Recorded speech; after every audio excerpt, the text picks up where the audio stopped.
Hello everyone, आज हामी पढ्न जाँदैछौँ बेसिक अकाउन्टिङ टर्म्स। अनि अकाउन्ट पढ्ने स्टुडेन्टलाई यो शब्दहरूले जिन्दगीभर छोड्दैन। अनि कतिपय स्टुडेन्टहरूलाई चाहिँ किन पनि अकाउन्ट गाह्रो लाग्छ भन्दाखेरि सुरुमा उहाँहरूलाई यो शब्दहरूको बेसिक आइडिया नै हुँदैन। त्यही भएर आज त्यसकै सोलुसनको लागि यो टर्मिनोलोजीहरूको हामी चर्चा गर्न जाँदैछौँ है त। सुरुमा मैले एउटा इक्जाम्पल लिन चाहेँ। सपोज मैले काठमाडौँको कपन भन्ने ठाउँमा एउटा स्टेसनरी खोलेँ, एउटा बिजनेस सुरु गरेँ, व्यापार सुरु गरेँ। काठमाडौँको कपन भन्ने ठाउँमा एउटा स्टेसनरी सुरु गरेँ। अब यसमा सुरु गर्दाखेरि सुरुमा हामीले पैसा लगाउनु पर्छ, या सुरु गर्दाखेरि तपाईँले केही फर्निचर लाउनुहुन्छ, केही सामान लाउनुहुन्छ भने बिजनेस स्टार्ट गर्दाखेरि जति पैसा लगाइन्छ त्यो नै क्यापिटल। नेपालीमा पुँजी पनि भनिन्छ क्यापिटललाई। तपाईँले बिजनेस स्टार्ट गर्दाखेरि जति पैसा लगाउनुहुन्छ त्यसलाई नै क्यापिटल। पैसा मात्रै होइन, त्यो बराबरको फर्निचर लाउनुहुन्छ या मेसिनरी लाउनुहुन्छ या भेहिकल लाउनुहुन्छ, त्यो सबैलाई के भनिन्छ? क्यापिटल भनिन्छ। सपोज मैले एउटा बिजनेस सुरु गरेँ 10 लाख रुपियाँमा, स्टेसनरी सुरु गरेँ, मेरो क्यापिटल भयो 10 लाख। अब यसमा मैले मेरो स्टेसनरीमा त मैले सामानहरू ल्याउनु पर्यो। अनि मैले सोचेँ कहाँबाट ल्याउँछु भन्दाखेरि भोटाइटी या रत्न पार्कतिरबाट मैले होलसेलरहरूसँग डिल गर्छु। कि होलसेलर तपाईँले पहिल्यै चिनेको हुनु पर्यो कि तपाईँले काम गर्ने क्रममा पछि चिनजान बढ्दै जान्छ। सपोज भोटाइटी या रत्न पार्कतिर तिनवटा या धेरै स्टोर छन्। त्यो मध्ये Adina store, Ram store, Ashika store छ। तिनवटा store, Adina store, Ram store, Ashika store, धेरै स्टोरहरू थिए। त्यो मध्ये हामीले 3वटा छान्यौँ। त्यो 3वटामा पनि हाम्रो रामसँग चिनजान थियो अरे। अनि रामसँग हामीले गएर डिल गऱ्यौँ होलसेलरसँग। साथी, मैले पनि कपनमा एउटा स्टेसनरी सुरु गरेँ। तिमीले यदि मलाई सुरुमा कपी किताबहरू या पेनहरू मलाई सुरुमा उधारोमा दियो भने पछि मैले त्यो बेचिसकेपछि तिर्छु भने। सुरुमा त मैले धेरै गर्न सक्दिनँ भने। अनि रामले हुन्छ अहिले उधारोमा लिएर जाऊ, बेचेपछि देऊ न भनेर राम र हाम्रो डिल सपोज मिल्यो। त्यसपछि रामबाट हामीले कपी लिएर आयौँ। रामबाट हामीले 50,000 को कपी लिएर आयौँ उधारोमा, क्रेडिटमा। अब यो 50,000 हामीले ढिलो चाँडो यो रामलाई तिर्नुपर्छ भनेपछि राम त हाम्रो साउ भयो, उसलाई त हामीले ढिलो चाँडो पैसा तिर्नुपर्छ भनेपछि जसलाई पैसा तिर्न बाँकी छ उनी हाम्रो के हो? क्रेडिटर्स हो।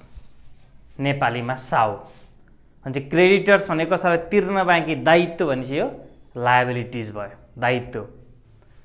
रामलाई 50,000 तिर्न बाँकी छ। हामीसँग सामान आयो, कपी आयो पसलमा 50,000 रुपियाँको।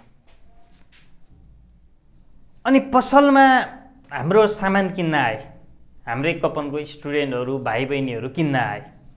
तीमध्ये कमल आयो, सुमित्रा आइन् अनि एक्स भन्ने मान्छे आयो। 3वटा, कमल, सुमित्रा, एक्स भन्ने, मिस्टर एक्स, 3वटा मान्छे आए। अनि उनीहरूले के भने मलाई भन्दाखेरि अहिले हामी कपी लिएर जान्छौँ अनि पैसा चाहिँ 1-2 दिनमा दिन्छौँ, हामीसँग अहिले छैन भने। अब हाम्रै चिनजान भाइ बहिनी स्टुडेन्ट भनेपछि हामीले कपी स्टेसनरीबाट दियौँ। कमलले 500 रुपियाँको कपी लिएर गयो। सुमित्राले 1000 रुपियाँको कपी लिएर गयो। मिस्टर एक्सले 1000 रुपियाँकै कपी लिएर गयो। जम्मा हामीले 1000, 2000, 2500 रुपियाँ 2500 सामान उधारोमा बेच्यौँ भनेपछि मार्केटमा अब हामीले कमलबाट 500 लिनु छ, सुमित्राबाट 1000 लिनु छ, मिस्टर एक्सबाट 1000, जम्मा 2500 लिनु छ भन्छ यो चाहिँ हामीलाई पैसा आउन बाँकी छ भन्छ उनीहरू चाहिँ हाम्रो डेटर्स हुन्छ। डेप्टर्स भन्छ नि, तर यसलाई प्रायः जस्तो चाहिँ डेटर्स भन्छ प्रोनाउन्सिएसन गर्दा ल, डेटर्स। हाम्रो मार्केटमा डेटर्स भयो जम्मा 2500 को। ओके, अनि पछि कमलले 500 तिर्यो, सुमित्राले ल्याएर 1000 तिरिन्, हामीलाई रिसिभ भयो, इन्कम भयो 1500। मिस्टर एक्स चाहिँ भाग्यो, फरार भयो, फटा रहेछ, पैसा नतिरिकन भाग्यो। अब हाम्रो मार्केटबाट 1000 रुपियाँ उठ्दैन। हामीले के सोचिरहेको थियौँ, मार्केटबाट हाम्रो कति डेटर्स छन्, कति सम्पत्ति छ, कति उठ्छ, 2500 उठ्छ। सम्पत्ति हो, किनकि ढिलो चाँडो उठ्छ, डेटर्स भनेको सम्पत्ति हो। तर यो 2500 मा मिस्टर एक्स चाहिँ भाग्यो, नउठ्ने भयो भनेपछि यसलाई नै के भनिन्छ, ब्याड डेब्ट, नेपालीमा खराब ऋण। यो पैसा चाहिँ नउठ्ने भयो भनेपछि डेटर्सबाट त्यही भएर लेस ब्याड डेब्ट गरिन्छ। ब्याड डेब्ट 1000 जम्मा 1500। 1500 उठ्नुपर्ने टोटल डेटर्स हुन्छ, त्यो उठिसक्यो है त, यसलाई भनिन्छ ब्याड डेब्ट। अनि कहीँबाट हामीलाई कसैलाई हामीले पैसा तिर्न बाँकी छ भने त्यो लायबिलिटी हो बिल्स पेएबल, कतैबाट पैसा आउन बाँकी छ भने त्यसलाई भनिन्छ bills receivable. Bills payable liability हो, बिल्स रिसिभेबल एसेट्स हो। एसेट्स भनेको सम्पत्ति, लायबिलिटिज भनेको तिर्न बाँकी दायित्व। त्यसै गरी क्रेडिटर्स भनेको को थियो हाम्रो, राम। रामसँग हामीले कपी उधारोमा ल्याएको भने चाहिँ राम चाहिँ हाम्रो क्रेडिटर्स थियो, लायबिलिटी। अनि डेटर्स चाहिँ को थियो, कमल सुमित्राहरू थियो त्यतिखेर आउन बाँकी, मिस्टर एक्स थियो त्यतिखेर पैसा आउन बाँकी, यिनीहरू चाहिँ हाम्रो सम्पत्ति हुन्थे, एसेट्स, किनकि ढिलो चाँडो उनीहरूबाट हामीले पैसा लिनु पर्छ। अब त्यसपछि कुरा गरौँ एसेट्सको। एसेट्सको भनेको तपाईसँग जे सम्पत्तिहरू छ त्यो सबै तपाईँको एसेट्स, भेहिकल, मेसिनरी, फर्निचर, जे पनि तपाईँको क्लोजिङ स्टक, डेटर्स, जे तपाईँको सम्पत्ति छ त्यो सबै तपाईँको प्रोपर्टी जति एसेट्स हो। एसेट्स पनि दुईटा छ, एउटा करेन्ट एसेट्स, एउटा फिक्स्ड एसेट्स। यसको डिफरेन्स बुझौँ है त।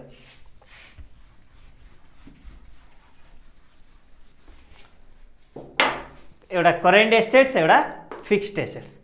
फिक्स्ड एसेट्स भनेको प्राय बेच्नको लागि किनिँदैन। फिक्स्ड एसेट्स चाहिँ किनिसकेपछि यसको फाइदा हामी पछिसम्म लिन्छौँ, या 1 वर्षमा क्यासमा चेन्ज नहुने सम्पत्तिलाई फिक्स्ड एसेट्स भनिन्छ। 1 वर्षभित्र क्यासमा चेन्ज गर्न सकिने सम्पत्तिलाई करेन्ट एसेट्स भनिन्छ। सपोज फिक्स्ड एसेट्सको कुरा गरौँ, तपाईँले पढ्नु भएको कुनै कलेज इन्स्टिट्युसनको त्यो बेन्च छ नि, डेस्क बेन्च, त्यो तपाईँहरूले पढ्नुहुन्छ 2-3 महिना या 1 वर्ष पढ्नुहुन्छ अनि बेचिहाल्छु भनेर त्यो मनसायले किनेको हुँदैन। त्यो डेस्क बेन्च त तपाईँहरू जस्तो ब्याजहरू त 10वटा ब्याज 20वटा ब्याज टिकोस् भनेर किनेको हुन्छ त्यो डेस्क बेन्च। त्यही भएर त्यो एकचोटि किनिसकेको सम्पत्तिले पछिसम्म फाइदा दियोस् भनेर किनिन्छ, या 1 वर्षभित्र क्यासमा चेन्ज हुँदैन त्यो सम्पत्ति भने त्यस्तो सम्पत्तिलाई फिक्स्ड एसेट्स भनिन्छ। इक्जाम्पलको लागि तपाईँको कलेजको या स्कुलको प्रिन्सिपल बस्ने जुन चेयर छ, उहाँले त्यो चेयर जुन किन्नु भएको छ बस्ने, त्यो चाहिँ एकछिनमा अहिले कोही आउँछ न, ल 2000 मा लिएर जानु त भनेर बेच्नको लागि किने होइन। फेरि कतिपयले चाहिँ हाम्रो प्रिन्सिपलले त बेच्छ भन्नु होला, त्यस्तो हुँदैन। उहाँहरूले त्यो चेयर किन किन्नु भएको भन्दाखेरि त्यो चेयर चाहिँ 1 वर्ष 2 वर्ष अलि धेरैलाई टिकोस् भनेर किन्नु भएको हुन्छ। भनेपछि त्यस्तो सम्पत्तिलाई चाहिँ fixed assets, furniture, vehicle, land and building, गुडविलहरू फिक्स्ड एसेट्स भयो। फिक्स्ड एसेट्समा पनि टेन्जिबल एसेट्स हुन्छ, देखिन सक्ने, इन्टेन्जिबल एसेट्स हुन्छ, फिक्टिटियस एसेट्स हुन्छ। टेन्जिबल एसेट्स भनेको डेस्क बेन्च, फर्निचर, भेहिकल, मेसिनरीहरू जुन देखिन सकिन्छ त्यसलाई टेन्जिबल फिक्स्ड एसेट्स। इन्टेन्जिबल भनेको चाहिँ देख्न नसकिने, इक्जाम्पलको लागि गुडविल। गुडविल पनि फिक्स्ड एसेट्स, तपाईँको सम्पत्ति हो। गुडविल चाहिँ तर देख्न सकिँदैन, इन्टेन्जिबल फिक्स्ड एसेट्स हो। कस्तो भन्दाखेरि एउटा चोकमा पसल छ सप, त्यो सपमा चाहिँ सामान छ 5 लाख रुपियाँको। एउटा पसल छ 5 लाख रुपियाँको सामान छ, एकदम चलेको पसल छ, उसलाई बेच्नु परेर बेच्न लाग्यो, एकदम मार्केटमा चलेको पसल छ। अब उसले 5 लाखको सामान छ भन्दैमा त्यो पसल 5 लाखमै बेच्दैन, त्यो एकदम चलेको छ पसल भनेपछि 5 लाखमा इक्जाम्पलको लागि फर सपोज 3 लाख रुपियाँ थपेर 8 लाखमा बेच्यो। 5 लाखको पसल 8 लाखमा बेच्यो भन्छ यो 3 लाख जुन छ नि, यो पसलमा सामान त 5 लाखको मात्रै छ, यो 3 लाख रुपियाँ चाहिँ के भयो? गुडविल। मेरो पसल एकदम चोकमा छ, एकदम चलेको छ, त्यही भएर यसको चाहिँ गुडविल, ख्याति भनेर बेचिन्छ। यस्तो सम्पत्तिलाई चाहिँ इन्ट्यान्जिबल एसेट्स भनिन्छ है त। अब करेन्ट एसेट्स भनेको चाहिँ जुन सम्पत्ति चाहिँ 1 वर्षभित्र क्यासमा चेन्ज हुन्छ। तपाईँको साथीले तपाईँलाई, साथी मलाई 1000 रुपियाँ दे न, म तँलाई 9 वर्षपछि तिर्छु, या 10 वर्ष 12 वर्षपछि तिर्छु भने नि त्यो 1000 रुपियाँ दिनुहुन्छ त? दिनुहुन्न नि, किनकि त्यो पैसा भनेको त तपाईँले सापडी दिएको पैसा त 2 दिन 15 दिन 20 दिन 1 महिनालाई पो हुन्छ त। त्यस्तो 1 वर्षभित्र उठ्ने पैसालाई 1 वर्षभित्र त्यो सम्पत्ति चाहिँ क्यासमा चेन्ज हुन्छ भने त्यस्तो सम्पत्तिलाई चाहिँ करेन्ट एसेट्स भनिन्छ। जस्तो डेटर भनेको अहिले इक्जाम्पलमा हामीले कमल सुमित्राहरूलाई कपी बेचेका थियौँ, तिमीहरू 2-3 वर्षपछि आएर दिए नै हुन्छ भन्ने हो त? होइन, भोलि पर्सि दिन्छु भनेर लगेको। त्यही भएर डेटर्स, बिल्स रिसिभेबल, क्लोजिङ स्टकहरू चाहिँ करेन्ट एसेट्स। प्राय फिक्स्ड एसेट्स चाहिँ बेच्छु भन्ने मानिसहरूले किनेको हुँदैन, त्यो एकचोटि किनेपछि त्यसको लाभ पछिसम्म लिन्छु भनेको हुन्छ। अब कुरा गरौँ डिप्रिसिएसनको। एउटा फिक्स्ड एसेट्स किन्नुभयो तपाईँले, उदाहरणको लागि एउटा बाइक किन्नुभयो 4 लाखमा, यो 4 लाखमा किनेको बाइक अर्को वर्ष 4 लाखमै बेच्न सकिन्न। यसको नयाँ लटहरू आउँछ या यसको भ्यालु केही न केही घट्छ। अनि फिक्स्ड एसेट्सको भ्यालु घट्नुलाई नै के भनिन्छ? डिप्रिसिएसन। तपाईँले त्यो सामान चलाए पनि नचलाए पनि वेयर एन्ड टियर भन्छ डिप्रिसिएसनमा, चलाए पनि नचलाए पनि या चलाएर त्यो बिग्रेको छ भने त्यो सम्पत्ति, आज किनेको सम्पत्ति अर्को वर्ष भ्यालु घट्छ, त्यो भ्यालु घट्नुलाई नै डिप्रिसिएसन भनिन्छ। सबै सम्पत्तिको भ्यालु त घट्दैन, तपाईँले आज किनेको जग्गाको भ्यालु भोलि बढ्छ, ल्यान्ड एन्ड बिल्डिङको या बिल्डिङहरूको तपाईँको सम्पत्तिको भ्यालु घट्यो भने डिप्रिसिएसन, यो भनेको लस हो, डेबिट साइडमा राखिन्छ। तर सम्पत्तिको भ्यालु बढ्यो भने एप्रिसिएसन, त्यो चाहिँ क्रेडिट साइडमा राखिन्छ। अब सम्पत्तिको कुरा सकेपछि लायबिलिटिजको कुरा हो। सम्पत्ति भनेको त तपाईँको प्रोपर्टी या एसेट्स, अब लायबिलिटिज भनेको चाहिँ तपाईँले कसैलाई तिर्न बाँकी। लायबिलिटिज पनि दुईवटा हुँदो रहेछ, एउटा लङ टर्म, एउटा सर्ट टर्म। लङ टर्म भनेको चाहिँ तपाईँले 1 वर्षभन्दा बढीमा तिरिसक्नु पर्नेलाई चाहिँ लङ टर्म लायबिलिटिज भनिन्छ। 1 वर्षभित्र तिरिसक्नु पर्नेलाई सामान्यतया सर्ट टर्म या करेन्ट लायबिलिटिज भनिन्छ। लङ टर्म लायबिलिटिजमा तपाईँले ब्याङ्कबाट लोन लिनुभयो, ब्याङ्क लोन। अब हाम्रो कपनमा एकदम राम्रो चल्यो स्टेसनरी, अब त्यसको हामीले ब्रान्चहरू खोल्ने विचार गऱ्यौँ। त्यो ब्रान्चहरू खोज्दा त एक्स्ट्रा पैसा चाहियो, त्यसको लागि हामी ब्याङ्कमा गयौँ। ब्याङ्कबाट हामीले 20 लाखको लोन लियौँ। अब हामीले ब्रान्च विस्तार गर्ने, कपनमा चलेपछि सरस्वती नगर, चाबेल, पुतली सडक कहाँ खोल्ने? अब त्यसपछि हामीले खोल्दै गयौँ ब्रान्च। ओके, अब त्यसको लागि त एक्स्ट्रा इन्भेस्टमेन्ट चाहिन्छ। 20 लाख रुपियाँ हामीले ब्याङ्कबाट लोन लियौँ। अब यो 20 लाख ब्याङ्कबाट लिएको लोन चाहिँ 5 वर्ष 10 वर्ष किस्ता तिर्दै गइन्छ नि त। भनेपछि यो 1 वर्षभन्दा बढी टाइममा तिरिसक्नु पर्ने लोनलाई चाहिँ लङ टर्म लोन भनिन्छ। तिर्नु त पर्यो, लायबिलिटिज हो, लायबिलिटिज भनेको दायित्व। अनि short term loan current liabilities भनेको 1 वर्षभित्र तिरिसक्नु पर्ने लोनहरूलाई चाहिँ कसैबाट हामीले या क्रेडिटर्सलाई यो अब ऱ्यामबाट हामीले अघि नै कपी लिएर आएको थियौँ, त्यो ऱ्यामलाई त अब 1 वर्षपछि दियो भने त ऊ रिसाउँछ, अब उसले त मान्दैन, अर्कोचोटि सामान दिँदैन। भनेपछि 1 वर्षभित्र तिरिसक्नुपर्ने लोनहरूलाई चाहिँ करेन्ट लायबिलिटिज भनिन्छ है त। त्यसपछि छ इन्ट्रेस्ट। इन्ट्रेस्ट भनेको तपाईँले यहाँ ब्याङ्क लोन लिनुभएको छ 20 लाख, यो 20 लाखमा त तपाईँले ब्याज त तिर्नु पर्यो, त्यो ब्याजलाई नै इन्ट्रेस्ट भनिन्छ।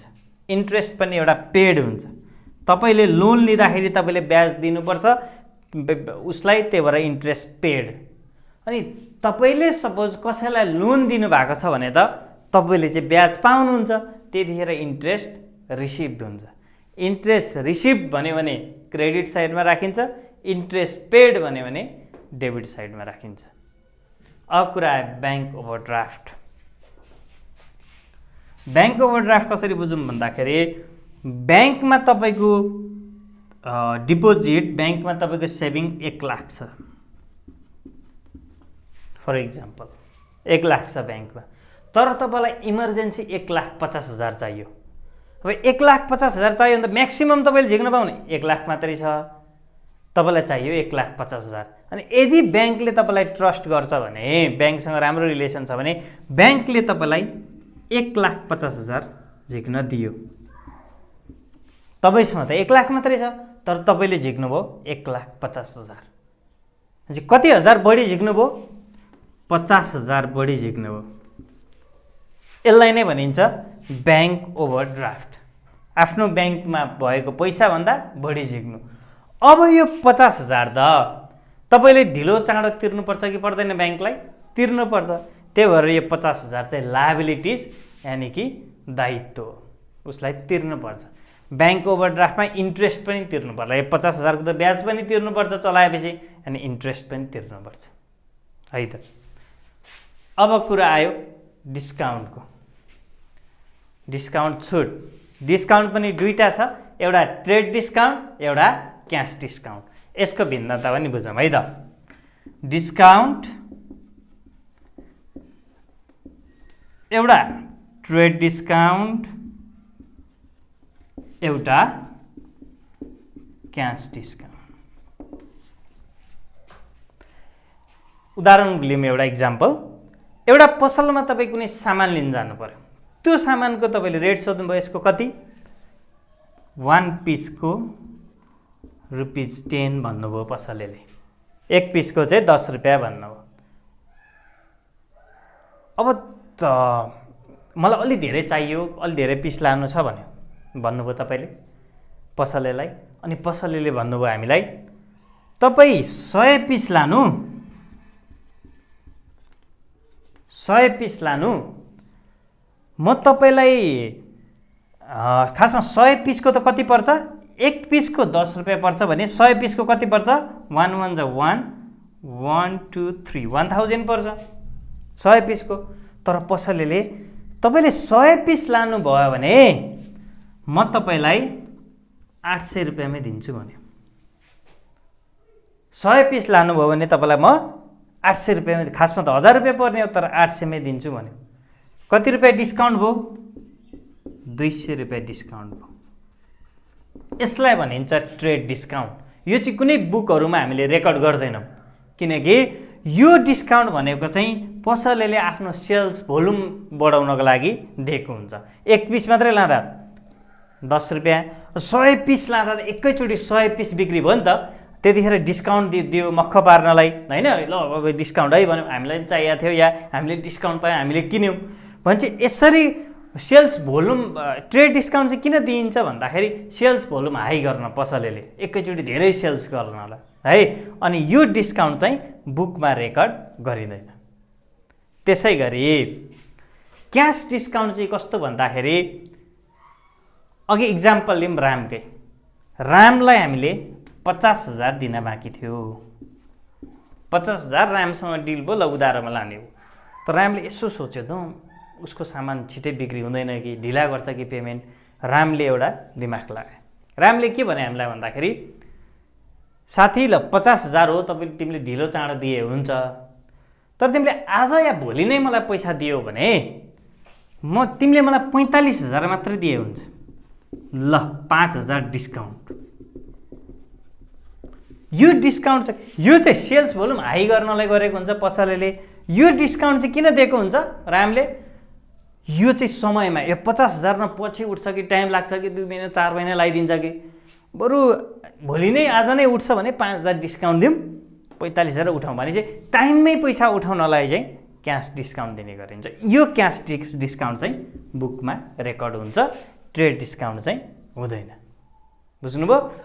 अब डिस्काउन्ट पनि एउटा डिस्काउन्ट रिसिप्ट हुन्छ, एउटा डिस्काउन्ट अलाउ हुन्छ। डिस्काउन्ट रिसिप्ट भनेको चाहिँ तपाईले कुनै पसलमा सामान किन्न जानुभयो, पसलमा सामान किन्न जाँदाखेरि तपाईले डिस्काउन्ट दिन्न भन्नुभयो भने चाहिँ तपाईले डिस्काउन्ट पाउनु हो। डिस्काउन्ट पाउनु भनेको तपाईको लागि राम्रो हो, इन्कम हो, त्यही भएर क्रेडिट साइडमा राखिन्छ। अनि इक्जाम्पलको लागि तपाईँ पसले हुनुहुन्छ, अब हामी पसले छौँ भने कसैले हामीलाई डिस्काउन्ट माग्नुभयो कस्टमरले भने हामीले डिस्काउन्ट दिनुपर्छ। त्यो डिस्काउन्ट दिनु भनेको हामीलाई लस हुनु हो, एक्सपेन्सेस हो। त्यही भएर डिस्काउन्ट अलाउलाई चाहिँ के गरिन्छ? डेबिट साइडमा राखिन्छ। डिस्काउन्ट रिसिप्टलाई चाहिँ क्रेडिट साइडमा राखिन्छ। त्यही भएर यदि डेबिट साइडमा दिएको छ भने त्यो डिस्काउन्ट अलाउ हो, क्रेडिट साइडमा दिएको छ भने त्यो डिस्काउन्ट रिसिप्ड हो। अब कुरा गरौँ प्रिपेड एक्सपेन्सेस एडभान्सको कुरा गरौँ है त। फेरि एउटा इक्जाम्पल लिएर गरौँ।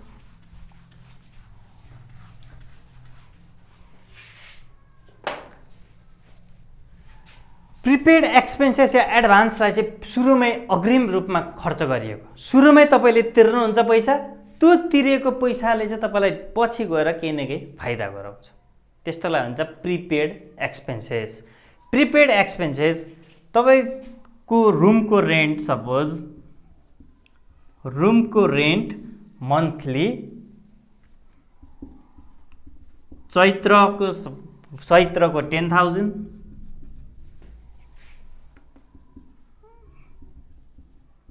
वैशाखको 10,000, ज्येष्ठको 10,000 छ। सपोज चैत्र महिना हो भने अजुम गरौँ, अहिले हुन त ज्येष्ठ हो तर हामी चैत्र महिना हो भने एजुम गरौँ। चैत्र महिनामा तपाईँ त्यो घरमा बस्नुभयो, चैत्रको आज सपोज चैत्रको 31 गते छ, चैत्र 30 गते या चैत्रको 31 गते, चैत्रको लास्ट तपाईँ चैत्रमा त्यो रुममा बस्नुभयो। अब तपाईँले 10,000 त दिनु पर्यो, राइट? अनि वैशाखको पनि 10,000, ज्येष्ठको पनि 10,000 छ। चैत्रको भाडा माग्न आउनुहुन्छ घरबेटी, अब तपाईँ काम गरिरहेको हुन्छ कतिखेर ढङढङ गरेर ल चैत्रको रुम रेन्ट दिने बेला भयो भनेर घरबेटीले तपाईँलाई 10,000 माग्नुहुन्छ। अनि तपाईँलाई लाग्यो ल यो घरिघरि पैसा माग्न नआउनु, म एकैचोटि तपाईँलाई 30,000 दिन्छु, ल 30,000 लिएर जानु भनेपछि अब चैत्रको 10,000 त उसले तिर्नै बाँकी थियो या हामीले तिर्नै बाँकी थियो, वैशाखको पनि दिएर पठायो, ज्येष्ठको पनि दिएर पठायो। चैत्र भर्खर आज भइरहेछ, सपोज चैत्र 30, चैत्रको लास्ट। अब यहाँ के भयो भन्दाखेरि 10,000 त तिर्नै पर्ने थियो, 30,000 मा 10,000 त एक्सपेन्सेस नै भयो। अब 20,000 त ऊ बसेकै छैन त्यो रुममा, वैशाख लागेकै छैन, भोलिबाट लाग्छ, वैशाख लागेकै छैन, 20,000 चाहिँ बढी तिर्यो, यसलाई भनिन्छ प्रिपेड एक्सपेन्सेस। खर्च त भयो, गोजीबाट त गयो, तर यसलाई यो प्रिपेड एक्सपेन्सेस 20,000 लाई सम्पत्ति मानिन्छ, करेन्ट एसेट्स मानिन्छ। किन भन्दाखेरि अब 2 महिनाका लागि तपाईँ ढुक्क हुनुभयो, यो चाहिँ अब यहाँ चाहिँ मेरो हक लाग्छ भनेर तपाईँ ढुक्क हुनुभयो, ओके? त्यही भएर यसलाई चाहिँ भनिन्छ प्रिपेड एक्सपेन्सेस 20,000। अनि यसलाई राखिन्छ एसेट्समा। अनि वैशाखमा नि बस्नुभयो तपाईँ, अब चैत्र 30 थियो, अब सपोज वैशाख 30 भयो, वैशाखको लास्टमा अब घरबेटी भाडा माग्न आउँदैन वैशाखको, किनभने अघि नै 20,000 बढी पठाएको छ वैशाखको ज्येष्ठको भनेर। अब तपाईँको प्रिपेड एक्सपेन्सेस कति थियो? प्रिपेड 20,000 थियो। अब तपाईँ मेरो प्रिपेड 20,000 भन्न पाउनुहुन्न। अब यो प्रिपेड चाहिँ के भएको हुन्छ? Prepaid expenses expired. किनकि वैशाख पनि अब बस्नुभयो, वैशाखको 30 गते भयो। अब यो 20,000 मा पनि यो 10,000 चाहिँ के भयो, एक्सपायर्ड भयो। अब तपाईको प्रिपेड एक्सपेन्सेस सम्पत्ति कति मात्रै हुन्छ, 10,000 मात्रै हुन्छ, जुन चाहिँ ज्येष्ठ लागेकै छैन। अब यसलाई भनिन्छ प्रिपेड एक्सपेन्सेस एक्सपायर्ड, वैशाखको भयो। प्रिपेड एक्सपेन्सेस भनेको सुरुमै पैसा तिर्ने, त्यसको फाइदा चाहिँ पछि हामीलाई हुन्छ, त्यसलाई त्यही भएर हामीले एसेट्स भन्छौँ। प्रिपेड एक्सपेन्सेसलाई अर्को शब्दमा एडभान्स पनि भनिन्छ। ओके, त्यो चाहिँ सुरुमै एडभान्समा कसैलाई पैसा दिएको एक्सपेन्सेस, पैसा दिएको है। अर्को छ आउटस्ट्यान्डिङ। आउटस्ट्यान्डिङ भनेको पैसा कसैलाई तिर्न बाँकी, हामीले कसैलाई पैसा तिर्न बाँकी थियो। इक्जाम्पलको लागि रामलाई हामीले 50,000 कपीको तिर्न बाँकी थियो। यो तिर्न बाँकी outstanding, due, unpaid, to be paid, payable, यिनीहरूलाई के भनिन्छ, लायबिलिटिज।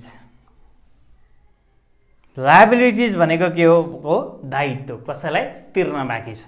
अनि outstanding, due, unpaid, to be paid, payable, यो सबै भनेको तिर्न बाँकी, ढिलो चाँडो तिर्न पर्छ, त्यही भएर यसलाई के मानिन्छ, लायबिलिटिज मानिन्छ। त्यसै गरी एडभान्स इन्कम। एडभान्स इन्कमको पनि एउटा इक्जाम्पल दिउँ। हाम्रो स्टेसनरी कपनमा एकदमै चल्यो, अनि कपनको धेरै संस्थाहरू हामीसँग डिल गर्न आउनुभयो है, कोही मान्छेहरू आउनुभयो डिल गर्नलाई स्टेसनरीमा। ल, तपाईँले मलाई 5,000 पिस कपी दिनु पर्यो। तपाईँको यहाँ कपनमा स्टेसनरी मध्ये तपाईँको कपी मलाई एकदम क्वालिटीको लाग्यो, तपाईँले मलाई 5,000 पिस कपी दिनु पर्यो। अनि हामीले भन्यौँ 5,000 त स्टकमा छैन आज, म भोलि या पर्सिसम्म मिलाइदिन्छु भन्नुभयो। अनि उहाँले तपाईँलाई 5,000 को ल सुरुमा सबै पैसा त तिर्दिनँ, 20,000 चाहिँ एडभान्स लिनु भन्नुभयो। त्यो एडभान्स हामीले स्टेसनरीमा पायौँ, हामीले कि त हाम्रो ड्रयर हाम्रोमा स्टेसनरीमा राख्यौँ कि गोजीमा राख्यौँ। 20,000 पैसा आइसक्यो, तर यो मान्छेको काम भएको छैन। पैसा आइसक्यो गोजीमा, तर काम भएको छैन उहाँको, भनेपछि त्यसलाई भनिन्छ एडभान्स इन्कम। उहाँको काम त ढिलो चाँडो गरिदिनुपर्छ हामीले, तर हामीलाई पैसा आइसक्यो भनेपछि यसलाई हामीले एसेट्स मान्न मिल्दैन, यसलाई हामीले लायबिलिटिज मान्नुपर्छ। लायबिलिटिज भनेको यो 20,000 हामीले कसैको लिएको हो, त हामीले काम गर्दैकै छैन, पछि काम गरिदिएपछि मात्रै इन्कम हुन्छ हाम्रो। अहिलेसम्म त यो 20,000 हाम्रो के हो, लायबिलिटिज, दायित्व हो। त्यही भएर एडभान्स इन्कमलाई हामीले कुन साइडमा राख्छौँ, लायबिलिटिज साइडमा, किनकि उहाँको काम हामीले गर्दैकै छैन। त्यसै गरी एक्रुड इन्कम। एक्रुड इन्कमको पनि एउटा इक्जाम्पल दिउँ। एक्रुड इन्कमको हाम्रो स्टेसनरीमा मान्छे आउनुभयो, ल मलाई यति पेपर सपोज 1000 पेज चाहिँ प्रिन्ट गरिदिनु या फोटोकपी गरिदिनु कुनै डकुमेन्टको, 1000 वटा के गरिदिनु, फोटोकपी गरिदिनु। फोटोकपी गरिदिनु, यो म भोलि या पर्सितिर लिन आउँछु भने हामीले गरिदिउँ। ओके, सपोज यसको पैसा 2000 भएको थियो या 1500 भएको थियो चार्ज। यो 1500 को हामीले उहाँको काम गरिदिइसक्यौँ, तर हामीलाई यो पैसा आएको छैन, ढिलो चाँडो यो पैसा हामीलाई आउँछ, त्यसलाई भनिन्छ एक्रुड इन्कम। त्यही भएर यो हाम्रो सम्पत्ति हो, ढिलो चाँडो हामीलाई यो पैसा आउँछ, त्यही भएर यो हाम्रो सम्पत्ति हो। बुझ्नुभयो? त्यसै गरी छ प्रॉफिट लस। कुनै पनि व्यापार व्यवसाय गरेपछि कि त प्रॉफिट हुन्छ कि त लस हुन्छ कि त बिपी। ओके, अब नाफा र घाटा त भइहाल्छ व्यवसाय गरिसकेपछि। अनि तपाईको एक्सपेन्सेस, तपाईको कुनै पनि व्यवसाय कुनै बिजनेसमा एक्सपेन्सेस चाहिँ धेरै भयो, खर्च धेरै भयो, इन्कम चाहिँ थोरै भयो। खर्च चाहिँ धेरै भयो, इन्कम चाहिँ थोरै भयो भनेपछि तपाईको बिजनेसलाई के भयो, लस भयो, किनकि खर्च धेरै भयो, इन्कम चाहिँ थोरै भयो भने के हुन्छ, लस व्यापार। अनि तपाईको एक्सपेन्सेस चाहिँ खर्च चाहिँ तपाईले कम गर्नुभयो, तपाईको आम्दानी इन्कम चाहिँ बढ्यो भने तपाईको बिजनेसमा के हुन्छ, प्रॉफिट हुन्छ। यो चाहिँ प्रॉफिट र लसको कुरा भइहाल्यो। अब opening stock, closing stock, drawing छ। सुरुमा ड्रइङको कुरा सकाउँ अनि ओपनिङ स्टकको एउटा इक्जाम्पल दिएर सकाउँछु है त। अब ड्रइङ भनेको चाहिँ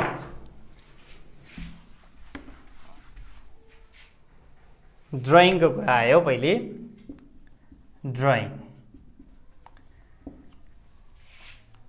एउटा यसको पनि एउटा उदाहरण दिएँ मैले।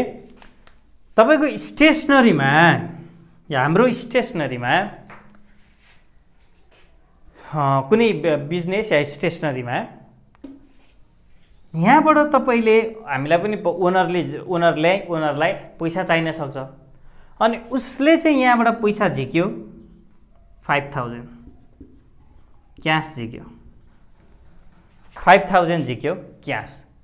उसलाई कतै ट्राभल गरेर जानुपर्ने थियो, कतै घुम्न जानुपर्ने थियो, त्यही भएर 5000 क्यास झिक्यो कतै टुर जानलाई, ओके, या उसको बर्थडे पार्टी गर्नलाई 5000 क्यास गर्यो पर्सनल एक्सपेन्सेसको लागि जसरी पनि। अनि अर्को उसको या अरू कसैको बर्थडेमा जाँदाखेरि उसले के झिकेको थियो भन्दाखेरि कुनै गुडियाहरू, कुनै स्टेसनरीमा गिफ्टहरू या कुनै कपीहरू 2000 को गुड्स झिकेको थियो, सामान गुड्स झिकेको थियो 2000 को। 5000 पर्सनल एक्सपेन्सेस कतै टुर जानलाई या कसैको आफ्नो बर्थडे मनाउन कतै जानलाई 5000 क्यास झिक्यो। 2000 चाहिँ कसैको बर्थडेमा गिफ्ट दिनलाई सामान झिक्यो। अब आफ्नो व्यवसायबाट पैसा झिकेर बाहिर जानु या सामान झिक्नु भनेको त त्यो व्यवसायलाई लस हो, एक्सपेन्सेस हो।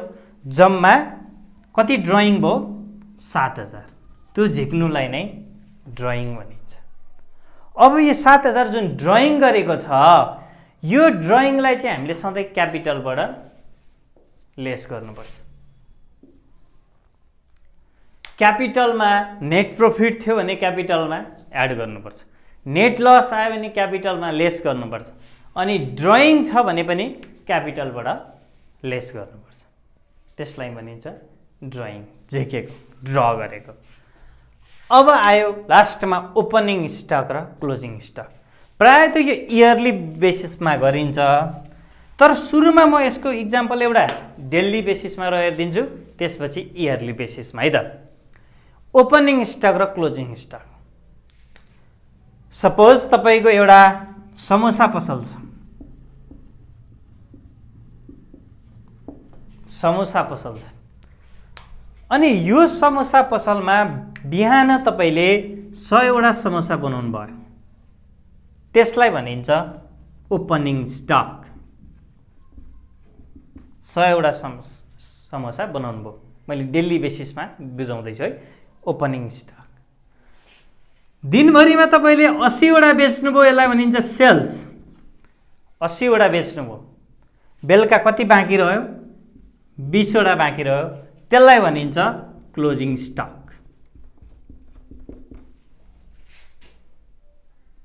इक्जाम्पलको लागि यो सन्डे तपाईले समोसा बनाउनु भयो 100 वटा, ओपनिङ स्टक। सेल्स गर्नुभयो दिनभरिमा 80 वटा, बाँकी रह्यो 20 वटा, त्यसलाई भनिन्छ क्लोजिङ स्टक। अन्तिम मौजदात भनिन्छ नेपालीमा। अब यो 20 वटा त राम्रो इमानदारी मान्छे छन् भने ए बेलुका आज खाना नबनाऊ है घरमा, 20 वटा समोसा बाँकी छ यही खाउँ भन्छ। अझ राम्रो मान्छे छ भने यो 20 वटा बढी भयो भने चाहिँ कोही खाना नपाएकोलाई लगेर प्याक गरेर लगेर दिन्छन्। अब फटा छ भने चाहिँ यो सन्डे यसरी उसले क्लोजिङ गरेको या बासी समोसा भोलि बेच्छु भनेर मन्डे यो 20 वटा। अब सन्डेको क्लोजिङ स्टक मन्डेको लागि यही 20 वटा के भयो ओपनिङ स्टक हुन जान्छ।